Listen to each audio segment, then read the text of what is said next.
예, 멀리 보는 영적 시력 7.0이라는 제목으로 하나님 말씀 증거하도록 하겠습니다. 예레미야의 예언 사역은 51장에서 끝이 납니다. 잘 아는 거와 마찬가지로 52장은 역사적 부록이다 이렇게 얘기할 수 있습니다. 아마도 그의 제자 바룩이 참가한 거다 이렇게 보고 있습니다. 이거 왜 집어넣었을까요? 뭘 보여주고자 하는 것입니까? 말씀은 반드시 이루어진다. 이걸 좀 신학적으로 유식하게 말하면은 말씀의 사건화 이렇게 얘기합니다. 말씀했죠? 빛이 있으라. 그리고 빛이 있었고, 그러니까 말씀 이퀄 사건이라는 거예요. 팩트가 된다는 것입니다. 그래서 말씀이 그대로 이루어진다. 이걸 보여주려고 그 하나님 말씀이 어떻게 이루어진지를 한 장의 이렇게 역사적 사건을 통해서 팩트가 이렇게 됐다라는 것을 보여주는 의도가 있다고 생각합니다. 그러니까 이것뿐만 아니라 우리도 마찬가지죠. 하나님 말씀을 듣는 그 순간에 이 말씀은 곧 사건화된다. 반드시 이루어진다. 그것이 우리의 삶의 일상에서 드러나야 된다고 생각을 합니다. 그래서 두 왕 이야기예요. 내용은 하나는 시드기야 왕, 말씀을 거절한 왕의 말로 말씀대로 망하더라 그 얘기고, 얼떨결에 말씀대로 순종했죠. 여호야긴 왕, 왕이 된 지 3개월 만에 바벨론을 끌려가지 않았습니까? 그래서 바벨론을 갔던 자는 살아남아서 마지막에 보니까 왕 대접받고 다시 회복이 되더라. 무엇을 통해서? 하나님의 은혜를 통해서. 그래서 두 왕 이야기예요. 시드기야 말씀 거역한 자는 망하고, 시드기야 길 걸어가지 말라는 거죠. 어쨌든 간에 여호야긴의 길을 걸어가라. 그리고 그가 정통이 되고 말씀 따라간 자는 살게 된다. 이걸 말해주고 있습니다. 그 요시야 왕의 역사 잠깐 정리한다 그러면 16대 왕이 요시야죠. 요시야에게 아들 3명이 있었습니다. 한번 보세요. 첫째 아들이 여호야김, 둘째 아들이 여호아하스, 셋째 아들이 시드기야. 이렇게 아들 셋이 있었어요. 근데 무기토 전투에서 죽었습니다. 그러면 당연히 첫째 아들이 왕이 돼야 될 것 같은데 둘째 아들 여호아하스가 왕이 됐습니다. 뭘 할 수 있죠? 둘째 아들이 똑똑하다 또는 첫째 아들이 멍청하다. 뭐 그 얘기가 그 얘기죠. 예. 둘째 아들이 왕이 올랐다는 것은 똑똑했다 그 얘기예요. 그런데 바로 누구가 내려오면서 그 17대 왕 여호아하스를 끌고 가버립니다. 3개월 만에. 그래서 잠깐 보이다가 보이지 않아요. 똑똑해서 미인방명이죠. 똑똑해서 빨리 끌려간 거예요. 그리고 애굽이 세운 왕이 17대 왕 여호야김입니다. 김이죠. 여호야김을 세웠는데 이거는 바로 애굽이 세운 왕이에요. 근데 다시 느부갓네살이 쳐들어와 가지고 여호야김을 끌고 가죠. 그게 1차 포로예요. 그리고 그의 아들이 여호야긴.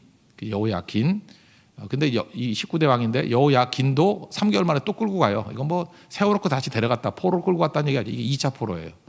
그리고 요시야의 세 번째 아들 삼촌이죠. 여호야긴의 시드기야를 마지막 20대 왕으로 세웠습니다. 그리고 11년. 그래서 예레미야서에 보면은 여호야김이 11년, 시드기야가 11년. 그래서 둘밖에 안 보이죠. 근데 그 중간 사이에 석 달씩 왕을 했던 여호아하스가 있었고 여호야긴이 있었다. 여호야긴은 나중에 되게 중요한 인물이 돼버리거든요. 이게 정통성이 있기 때문에. 그래서 애칭으로 많이 불렀다고요. 여호야긴이라고 부르기도 하고, 여고냐라고 부르기도 하고, 여고니아라고 부르기도 하고, 고니아라고 부르기도 하고. 그래서 뭐 잘 모르는 이상한 헷갈리는 이름 나오면 다 여호야긴의 별명이다 이렇게 생각하면 틀리지 않다라는 것입니다. 어쨌든 오늘은 그 20대 왕 마지막 왕 시드기야하고 19대 왕 끌려가기 직전에 여호야긴 둘을 대비합니다. 말씀을 거절한 왕 시드기야. 어쨌든 간에 얼떨결에 말씀대로 따라갔던 순종했던 여호야긴 나중에 살게 되더라. 그래서 두 왕의 길 가운데 여호야긴의 길을 걸어가자. 이게 오늘 메시지입니다. 먼저 말씀 거역의 길을 걸었던 시드기야에 대해서 1절부터 11절까지 자세히 설명되어 있는데 21살의 왕이 됐습니다. 그러니까 얼떨결에 왕이 된 거죠. 그죠? 자기 조카가 끌려가고 난 다음에 마지막 왕이 됐습니다. 11년 동안 통치를 했으니까 그가 끌려가면서 두눈 뽑히고 했던 게 몇 살이에요? 33살. 그러니까 그렇게 나이 많은 거 아닙니다. 여기도 보니까 다 앞줄 보니까 다 33살은 넘은 것 같은데, 그죠? 예. 여기는 감치훈 강도사님이 36인가 7인가 그쯤 되죠? 예. 저기보다 훨씬 젊은 사람이에요, 그죠? 그때 두눈 뽑혀서 갔다고. 예. 그러니까 그때 아들들을 다 죽였다 그러니까 33살의 아들들 그러면 10대일 가능성이 크죠. 10대나 더 어릴. 그러니까 뭐 13살 이하라고 봅니다. 그러니까 어린 아이들을 죽인 거예요. 그죠? 그리고 고관들 죽이고. 그러니까 이때 시드기야의 아들들을 시드기야 보는 앞에서 죽이고 두눈 뽑았다는 얘기는 어린 아들들 죽였다. 뭐 이런 얘기하고 같다라는 것입니다. 이 시드기야는 악한 왕이었어요. 성경에서 말하는 악하다, 선하다의 기준은 말씀을 따라가면은 선한 왕이고 아무리 부족하고 연약해도 말씀을 거절하면 아무리 강하고 웅장하다 할지라도 악한 왕이라는 것입니다. 그러니까 두 길이 있죠. 아버지 길을 따라가면 요시아의 길은 말씀 따라가는 길. 근데 자기 큰형 첫 번째 여호야김 따라가는 것은 악한 길. 근데 안타깝게도 시드기야는 악한 길을 따라갔다 이렇게 얘기하고 있습니다. 1절과 2절을 읽겠습니다. 시작. 시드기야가 왕위에 오를 때 나이가 21세라 예루살렘에서 11년 동안 다스리니라. 그의 어머니의 이름은 하무달이라 림나인 예레미야의 딸이더라. 그가 여호야김의 모든 행위를 본받아 여호와 보시기에 악을 행한지라. 자기 첫 번째 형 여호야김 따라하다가 이렇게 됐다. 18대 왕을 따라하다가 20대 왕도 여호와 보시기에 악을 행했다. 악이 뭐예요? 뭐 신약에서 본다 그러면 믿지 않는 게 악이고, 믿지 않는 게 뭐예요? 말씀 거역하는 게 악이다. 그러니까 예수님 믿지 않는 게 죄고 그게 악이고, 말씀 따라가지 않는 게 그게 죄고 악이다. 이게 성경의 기준이다 이렇게 얘기하고 있다는 것입니다. 그러면 시드기야를 통해서 우리가 알 수 있는 게 뭐냐? 망할 때에 어떤 현상이 나타나냐 하는 거예요. 첫 번째는 아무리 강하고 똑똑한 자라 할지라도 어리석어집니다. 이거 우리 압살롬 반역할 때 배웠죠. 압살롬이 반역을 하니까 하나님께서 압살롬을 어리석게 만들어 버려요. 불순종하니까 어리석게 만들어 버리니까 아히도벨의 책략 탁월한데 그거 저버리고 후세, 진짜 후졌거든요. 후세에서 이 아무것도 아닌데 그거를 선택을 해요. 그래서 볼 때 그래요. 왜 이렇게 어리석은 선택을 하나? 이유는 간단합니다. 하나님께서 어리석게 만들어서 그래요. 그래서 우리 주변에 보면요, 망하는 사람들 보면은 자기만 몰라. 왜 저렇게 바보 같은 짓을 하지? 저렇게 어리석은 결정을 하지? 저렇게 모르나? 근데 우린 답답하죠. 저 옆에 참모도 없나? 옆에 무슨 친구도 없나? 왜 저럴까? 하나님께서 망하게 하려고요. 어리석게 만들어 버린 거예요. 그래서 어리석게 만들어지면 정말 이상할 정도로 어리석어져 버린다고요. 그리고 그다음 오는 게 뭐예요? 멘붕이 온다 그랬죠. 아히도벨 자기 책략이 선택 안 됐다 그래가지고 자살해 버리잖아요. 그러니까 순간 무너져 버리는 거예요. 그러니까 하나님 말씀을 거역하는 자의 말로는 다 이렇게 된다. 이런 거를 보여주고 있다라는 것입니다. 그래서 올해 성경 3절을 보니까 하나님께서 그를 쫓아내시기로 마음 잡았대요. 그러니까 하나님이 결정하셨대요. 그랬더니 바보짓을 하더라. 어리석은 짓을 하더라. 그게 바로 뭐예요? 바벨론 왕을 배반하더라. 이렇게 나오는 거예요. 3절 읽겠습니다. 시작. 여호와께서 예루살렘과 유다에게 진노하심이 그들을 자기 앞에서 쫓아내기까지 이르렀더라. 시드기야가 바벨론 왕을 배반하리라. 이제 아시겠죠? 하나님께서 진노하셔서 쫓아내시기로 결심하신 거예요. 그랬더니 나타나는 팩트가 뭐예요? 바보짓 하더라. 바벨론 왕을 배반하더라. 그러니까 세상 돌아가는 실정을 모르더라. 예수님 표현에 의하면 뭐죠? 이사야서를 인용해가지고 보기는 보아도 보지 못하고 듣기는 들어도 듣지 못한다. 여러분 그래요. 여러분들이 잠깐 불순종하다 보면요, 이게 말씀 들어도 못 알아들어. 그래서 못 알아들은 건 성경이 어려운 게 아니고 설교를 못하는 게 아니고, 아시겠죠? 내가 바보 된 거예요. 내가 바보 된 거. 그런데 많이 못 배운다 할지라도, 뭐 이렇게 세상에 학문에 가방끈이 짧다 할지라도 이상하게 성경 잘 이해하는 분들이 있어요. 성령이 역사하는 거예요. 성령이. 그래서 그게 가슴이 뜨거워지고, 어떤 분들 여러분 이상하지 않아요? 여러분들 유명한 구절만 줄거놓고 그거에 막 은혜 받고 막 그러는데, 어떤 분들 이렇게 카톡 프로필이 있는데 보면은 뭐 별로 그렇게 은혜 받을 말씀도 아닌 것 같은데 그거 붙들고 인생이 바뀌어버려요. 왜냐? 성령이 그렇게 딱딱한 말씀을 녹여가지고 그의 삶의 원동력이 되게 만들어버리는 거예요. 그때마다 느끼는 게 뭐냐면 하나님께서 이 사람을 똑똑하게 만드시는구나, 능력 있게 만드시는구나. 예수님이 제자들도 그러지 않았습니까? 갑자기 똑똑해졌어요. 사도행전 4장 14절 오니까. 원래 이상하게 여겼죠. 왜요? 학문 없는 범인으로 알았는데 그죠? 너무 담대하게 말하고 너무 말씀을 잘 증거하거든. 그래서 이상하게 여겼대요. 학문 없는 범인인 줄 알았어요. 이제 멍청이 있는 애들 이렇게 똑똑해지지? 이게 성령의 역사라는 것입니다. 그래서 하나님께서 이렇게 그를 변화시켜 주시더라. 이게 내용이에요. 그리고 바벨론 군대가 이제 포위를 해버리거든요. 배반하니까. 햇수로는 3년이고 만으로 이렇게 풀로 따지면 1년 6개월 동안 포위를 했습니다. 그러니까 어떤 일이 벌어져요? 먹을 게 없잖아요. 그래서 성 안에 기근이 있게 되고 나중에 난장판이 돼버립니다. 그죠? 그래서 나중에는 왕이 토성 쌓고 하니까 도망을 쳐요. 시드기야가 그 비밀 통로가 있었는가 봐, 샛길로. 그래서 어디까지 도망치냐? 사해 쪽으로 도망치다가 그 여리고 평원이 있거든요. 거기서 잡혀서 끌려옵니다. 끌려와요. 그 얘기 한번 읽어볼까요? 6절부터 8절까지입니다. 시작. 그의 넷째 달 9일에 성중에 기근이 심하여 그 땅 백성의 양식이 떨어졌더라. 그 성벽이 파괴되매 모든 군사가 밤중에 그 성에서 나가 두 성벽 사이 왕의 동산 견문길로 도망하여 갈대아인들이 그 성읍을 에워쌌으므로 그들이 아라바 길로 가더니 갈대아 군대가 그 왕을 뒤쫓아가서 여리고 평지에서 시드기야를 따라잡으매 왕의 모든 군대가 그를 떠나 흩어진지라. 뺑소니 치다가 그래서 잡혔습니다. 근데 두 번째 망하게 될 때 징조가 뭐냐 하면 어리석게 맞는다, 그것도 있고 8절 하반절에 보니까 왕의 모든 군대가 그를 떠나 흩어진지라. 그러니까 망하게 만들 때는요 관계가 다 깨져버려요. 그래서 홀로 남습니다. 이게 불순종해서 관계가 깨지는 것도 있지만 어리석어져 가지고 관계를 우습게 여겨요. 제가 보면 답답한 게 뭐냐면 나이 들면서 남는 거 별로 없는데, 그죠? 이게 관계를 막 깨버리는 사람들이 있죠. 왜 그 피라미드 이런 거 하지 말라 그래요? 피라미드에서 돈은 벌 수도 있다고 합시다. 백보양보해서. 그래, 피라미드 뭐 구조해서 주변 사람들과 못 살게 굴어가지고 돈은 벌었다고 합시다. 뭐 블루 다이아몬드가 됐다고 합시다. 예. 뭐 최고가 됐어요. 내가 블루 탑에 올라갔어. 근데 문제가 뭐죠? 그거 하다 보면 관계가 다 깨져버려요. 자기 뭐 친구, 친척이니 뭐니 다 등쳐먹고 다 해가지고 결국은 자기만 부자 되고 나머지들은 다 힘들어지는 거예요. 그러니까 나중에 외로워지죠. 관계가 다 깨져버리고. 그죠? 그래서 힘들어지는 거예요. 세상에 관계 끊는 것보다 바보가 있습니까? 그러니까 자신만만한 거야. 그게 교만이거든요. 나는 또 새롭게 가가지고 새로운 관계를 맺을 수 있어 그러는데, 나이 마흔만 넘어봐요. 새로운 관계 맺는 게 쉬운 일인가? 그 하늘의 별따기지. 돈이나 뿌려대고 해야 뭐 옆에서 밥이나 같이 먹어주고 그러지.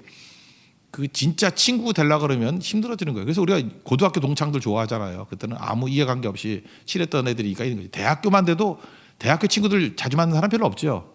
대학생만 돼도 벌써 이해관계에 얽매여가지고 진짜 뭐 친구다 이렇게 중마고다 이렇게 말하기 힘들다고요.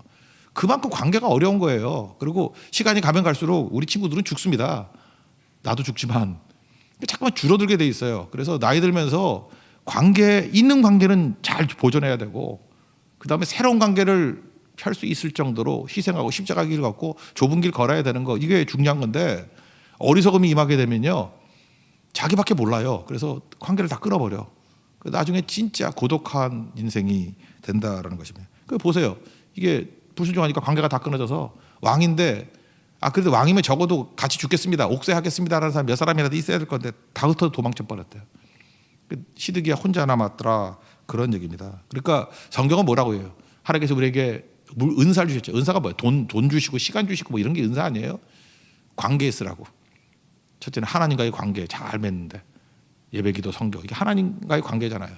그다음 이웃과의 관계. 왜 불의한 청지기를 지혜롭다 그랬죠? 그 자기 있는 권력, 자기에 있는 기회 이런 걸 가지고 관계 맺는 데 쓰잖아요. 그죠? 너 100이냐? 그럼 50으로 탕감해주고, 100이냐? 그럼 80으로 탕감해주고. 그 뭐예요? 미래의 관계에 위해서 투자하는 거. 하는 행동은 불의했지만 그 관계가 중요하다는 것에 초점을 맞췄던 것은 참 지혜로웠다. 이게 성경 메시지라고. 우리 어떻게 살아야 되겠어요? 관계에 인생을 거는 그런 인생이 되길 원합니다. 그래서 나이 들면서 노후 준비, 저는 순서 바꿔볼게요. 첫 번째 친구가 많아져야 돼요. 그래서 자기보다 어린 사람들 친구 사귀는 거는 그 능력이에요. 그 축복이고, 친구가 늘어나야 돼. 시간이 가서 친구가 늘어나야 되고, 할 일이 있어야 되고, 죽을 준비해야 되고.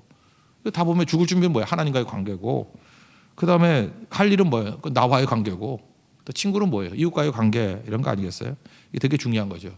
요즘에 식당을 가보면 특이한 게 있었는데, 옛날에 식당이 이게 4인용 좌석이 많았어요. 4인용 좌석이 있으면 이렇게 붙여가지고 8인용으로도 앉기도 하고, 물론 그 팬데믹 때문에 그런 것도 있겠지만 그것도 아닌 것 같아요. 이렇게 가보면 점점 2인용 식탁이 많아진 것 같아요. 둘이 앉는 거. 그래서 신기하다 그랬는데, 얼마 전에 일본 선교사님하고 얘기를 나눴더니, 일본 선교, 제가 그 얘기를 했거든요. 이거 팬데믹인지 아니면 이게 사회상이 바뀐 건지, 요즘에 젊은이들이 그렇게 되는 건지 잘 모르지만 4인용 식탁이 2인용으로 많이 바뀌는 것 같아요. 그랬더니 그 일본 선교사님이 그러더라고요. 일본에는 거의 1인용이래요. 내가 가보질 않았지만 다 혼자 먹는데, 혼밥. 그래서 2인용도 없대요. 이렇게 혼자 벽에다가 이렇게 처박혀가지고 이렇게 혼자 먹는 거. 그렇게 다 만들었대. 일렬로 쫙 써가지고. 얼굴 보고 안 먹는데요. 등 보고 먹지. 글쎄 모르겠어요. 일본에 요즘에 안 가봐서 모르겠는데. 뭐 이거 한번 확인하고 싶어요. 혹시 여러분들 팬데믹을 무릅쓰고 일본을 간다 그러면 1인용인지 한 사진 하나 좀 찍어 왔으면 좋겠어요. 그죠? 진짜 1인용으로 거의 다 바뀌었다 그러더라고요. 무슨 얘기예요? 이 관계가 단절된 거죠. 뭐 제가 요즘 문화에 대해서 뭐라고 얘기하는 건 아닌데, 더치페이 많이 한다면서 밥 먹고 이렇게 뭐 나눠주는 뭐 그런 앱도 있다 그러대. 아니면은 뭐 이렇게 문자 보낸다면서요. 얼마 보내 뭐 이런 식으로. 몰라요. 제 또래는 이게 익숙하지가 않아요. 그러니까 제가 볼 때 혼자 상상을 해본 거예요. 이렇게 더치페이하고 뭐 몇 명이 먹었든지 똑같이 나눠가지고 한다 그러면 굳이 같이 먹을 거 있어? 귀찮은 거지. 그죠? 그것도 받기도 귀찮고 이러니까 혼자 먹어도 되는 거 뭐 이런 식으로 잠깐만 되다 보면 제가 볼 때 이 배경이 별로 그렇게 건전한 것 같지는 않아요. 왜? 이 관계를 깨는 거거든. 관계가 귀찮아지는 거고 관계가 돈 든다고 생각하고 그게 낭비라고 생각을 하고 그렇지 않다니까요.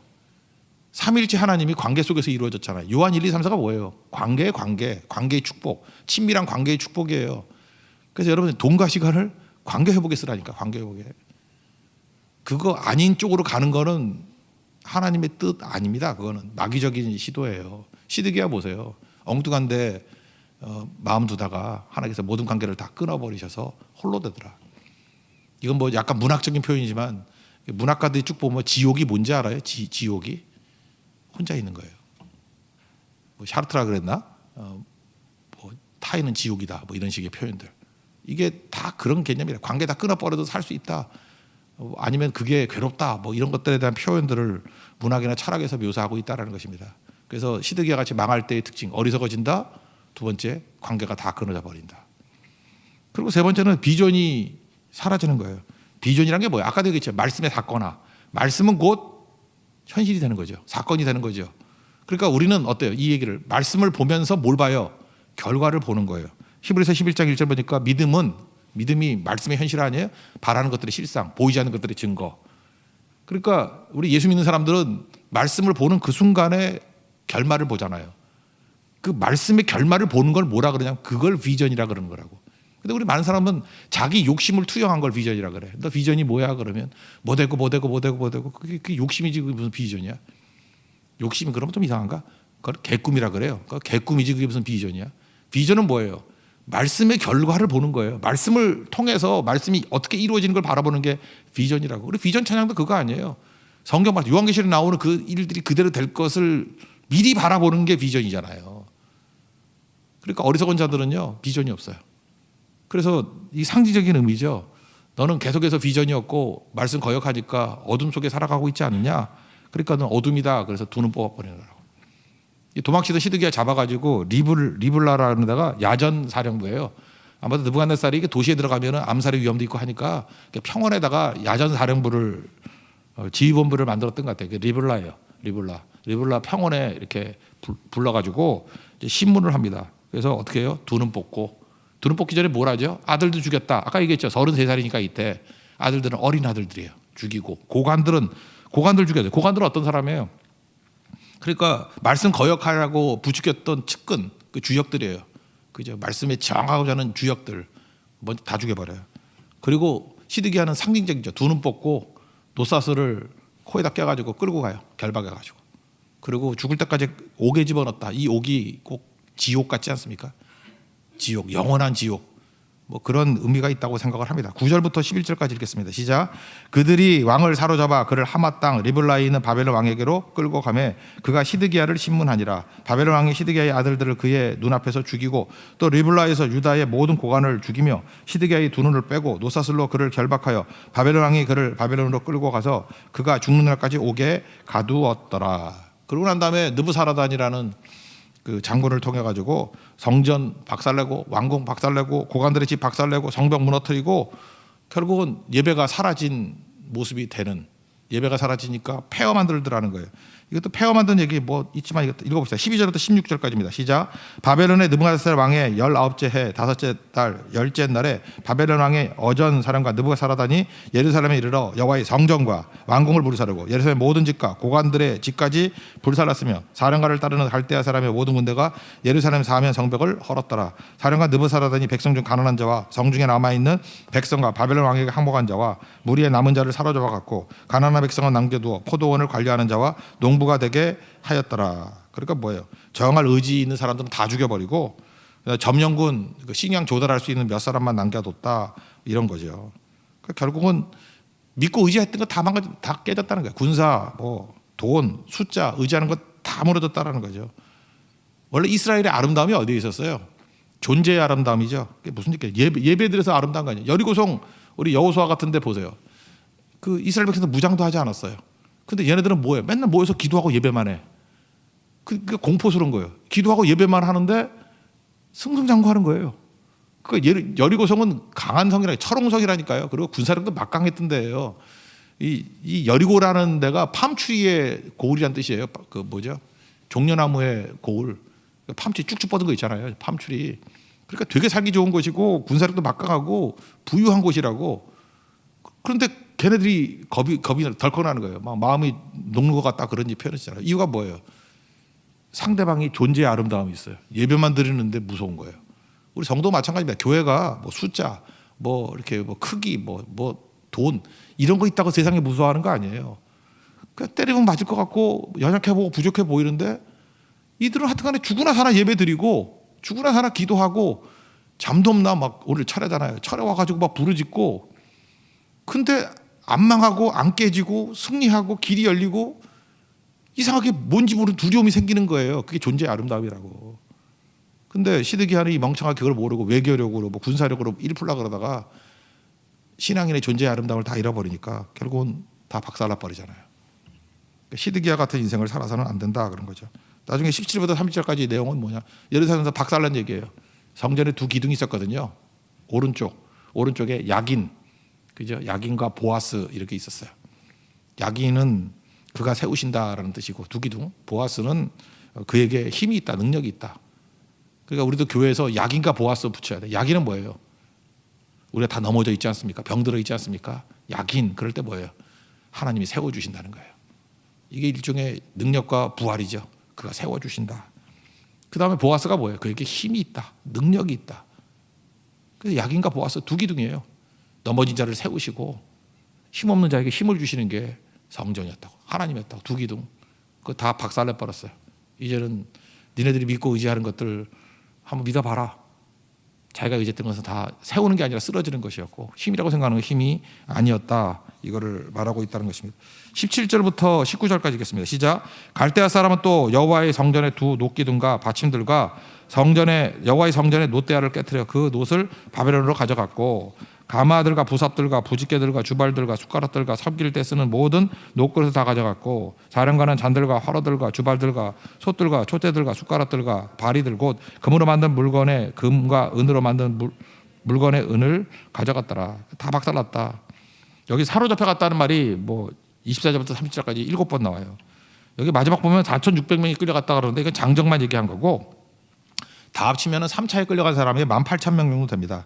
그래서 1차, 2차, 3차 나중에 그 11개 할 때 역대기 할 때 또 설명할 건데 다 합치면 되게 5만 명 정도 돼요. 그죠? 그래서 초창기 때 한 그 정도 끌려갔다가 기록은 다 돼 있지 않으면 한 100만 명 정도 끌려갔다고 봅니다. 그리고 돌아올 때는 5만 명 돌아왔다. 이런 얘기예요. 정리하면 말씀을 거역했던 시드기야에게 어떤 일이 벌어졌어요? 어리석어지고 관계가 다 깨져버리고 비전이 사라지니까 눈 뽑히고 나중에 존재의 아름다움이 예배가 깨져버리더라. 이거 뒤집어서만 하면 됩니다. 성령 의지하고 말씀 따라가면 다 승리할 수 있다. 그 얘기입니다. 그 다음에 대비되는 왕이 누구냐? 이제 마지막 왕이 있고 앞에지요. 석 달 만에 끌려갔다 여호야긴. 얼떨결에 순종한 거죠. 얼떨결에. 바벨론에 가라 그랬더니 얼떨결에 끌려갔지만 순종한 거잖아요. 그죠? 여호야긴을 정통으로 여긴 거예요. 말씀 따라가는 것을 정통으로 여긴 거예요. 여호야긴은 몇 살에 왕이 되냐? 18살에 왕이 됐습니다. 다른 성경에 나와요. 3개월 만에 끌려가게 되었습니다. 그리고 감옥에 37년 동안 있었어요. 37년 동안 있다가 갑자기 느부갓네살의 아들이 왕이 되고 난 다음에 37년 만에 풀어주고 죄수의 옷을 벗기고 왕의 옷을 입히고 왕 자리에 올리게 됐어요. 그러니까 그때가 몇 살이죠? 55세. 여기 55세쯤 되는 사람들 한번 생각해 보세요. 그러니까 18살부터 37년 동안 감옥에 있었다. 참 이거 대단한 것 같아요. 넬슨 만델라가 95세에 죽었거든요. 넬슨 만델라 참 이상해. 감옥에 있으면 오래 살아. 감옥에서 하여튼간에 무슨 체력 단련을 잘했는지 95세까지 살고 넬슨 만델라도 27년간 감옥에 있었거든요. 그러니까 여호야긴이 더 오래 있었죠. 37년 동안. 우리나라도 광해군 있잖아요. 광해군. 우리 조선시대 때 저 왕들이 오래 못 살았어요. 평균 45세예요. 그래서 대부분 왕세자가 한 12살 정도 되고 한 10몇 년 동안 이렇게 세자 노릇 하다가 25쯤 돼서 왕이 돼요. 그리고 20년 정도 왕이 하다가 45세 죽어요. 그게 왕들의 역사예요. 왕들의 역사. 근데 광해군은요.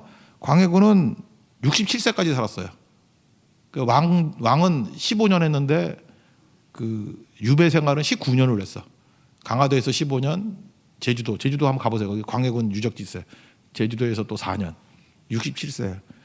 제가 기억하기로는 영조가 제일 오래 살았고 영조, 태조, 이성계 세 번째가 아마 광해군일 거야. 장수하려고 그러면 감옥에 가야 된다. 그게 메시지는 아니고 하여튼간에 험하게 살아가지고 이랬던 사람이라고. 근데 여우 야긴이 그랬던 것 같아요. 여우 야긴이 되게 험하게 살았는데 광해군 냄새가 나, 그죠? 이렇게 어려움 당했는데도 불구하고 오랫동안 살아남았다. 그러니까 무슨 얘기예요? 하나님 말씀대로 순종했더니 다 망한 것 같이 보이지만 마지막에 은혜가 임해가지고 그를 올려주더라. 그거를 말해주고 있습니다. 31절부터 34절까지 읽겠습니다. 시작. 유다왕 여호야긴이 사로잡혀간 지 37년 곧 바벨론의 에빌 무로닥 왕의 즉위 원년 12째 달 25째 날 그가 유다의 여호야긴 왕의 머리를 들어 주었고 감옥에서 풀어 주었더라. 그에게 친절하게 말하고 그의 자리를 그와 함께 바벨론에 있는 왕들의 자리보다 높이고 그 죄수의 의복을 갈아입혔고 그의 평생 동안 항상 왕의 앞에서 먹게 하였으며 그가 날마다 쓸 것을 바벨론의 왕에게서 받는 정량이 있었고 죽는 날까지 곧 정신토록 받았더라. 뭐예요? 회복됐다 그 얘기죠. 이스라엘 백성들이 바벨론에서 돌아오기 이전에 여호야긴은 먼저 왕으로서의 권위가 회복이 되더라. 자리가 회복이 되더라. 이게 은혜였다. 이건 상징적인 의미예요. 시드기야는 두 눈 뽑히고 망했는데 말씀 따라갔던 여호야긴은 살더라. 그래서 성경은요, 중요한 게 19대 왕 여호야긴을 정통으로 여겨요. 시드기야가 아니고. 예수님의 족보라고 얘기하는 마태복음 1장. 마태복음 1장에 보면은 그 예수님이 그 조상들 쭉 나오잖아요. 11절 보니까 바벨론으로 잡혀갈 때에 요시야가 16대 왕이죠. 요시야는 여고냐와 그의 형제들을 낳았고, 그러니까 할아버지를 먼저 쓴 거예요. 그리고 여고냐는 뭐예요? 손자죠. 여호야김의 아들 여고냐, 이게 여호야김이거든요. 바벨론을 사로잡혀 난 다음에 여고냐는 스알디엘을 낳았고, 스알디엘은 수룹바벨을 낳았고, 이게 마태복음 1장 11절 12절이에요. 그러니까 순서를 보세요. 어떻게 돼요? 여호야긴 있고, 그가 누굴 낳았어요? 끌려가가지고 스알디엘을 낳았어요. 그리고 스알디엘이 수룹바벨을 낳았어요. 그러니까 수룹바벨이 1차 포로 돌아올 때의 총독이잖아요. 그러니까 수룹바벨의 할아버지가 누구겠어요? 할아버지 아닐 수도 있어요. 왜 아닐 수도 있냐면 이스라엘은 꼭 그 위를 아버지가 아니래도 아버지라고 표현하는 경우가 있거든. 할아버지도 아버지라고 표현하는 경우가 있거든. 근데 이건 거의 맞는 것 같아요. 그러니까 여호야긴의 손자가 수룹바벨이라고. 그러니까 그 계대에서 예수님이 나오신 거죠. 그러니까 시드기야에서 나온 게 아니에요. 여호야긴에서 나온 거예요. 말씀대로 순종하는 그 계보에 하나님의 약속된 메시아가 나타나더라. 이게 핵심입니다. 그러니까 3차 포로 스룹바벨, 2차 에스라, 3차 느헤미야 이렇게 돌아오잖아요. 무슨 힘으로? 자기 힘이 아니라 하나님의 은혜로. 우리도 마찬가지입니다. 내가 능력도 없고 대책도 없고 아무것도 없다. 여호야긴이 그랬잖아요. 힘도 없고 뭐 얼떨결에 왕 됐고. 말씀 따라 순종만 하면요, 좀 길긴 길지만 37년 만에 회복이 돼요. 너무 지겹습니까? 그렇지 않다 할지라도 결국 은혜로 회복이 된다. 그게 메시지예요. 어떻게든 회복이 된다는 거. 근데 37년이 이게 긴 게 아니었던 게, 포로는 70년이었잖아요. 70년 중에 37년이라 그러면 한 중간쯤에 회복이 된 거죠. 그렇게 이해하는 게 좋은 것 같아요. 그죠? 하나님이 반드시 회복시켜 주신다. 말씀 따라가는 하나님의 거룩한 종 되기를 축원합니다. 우리 은혜로 삽니다. 말씀 따라가면 은혜가 임하는데 은혜로 승리할 수 있는 하나님의 종 되기를 축원합니다. 자리에 일어나겠습니다. 은혜 찬양하겠습니다.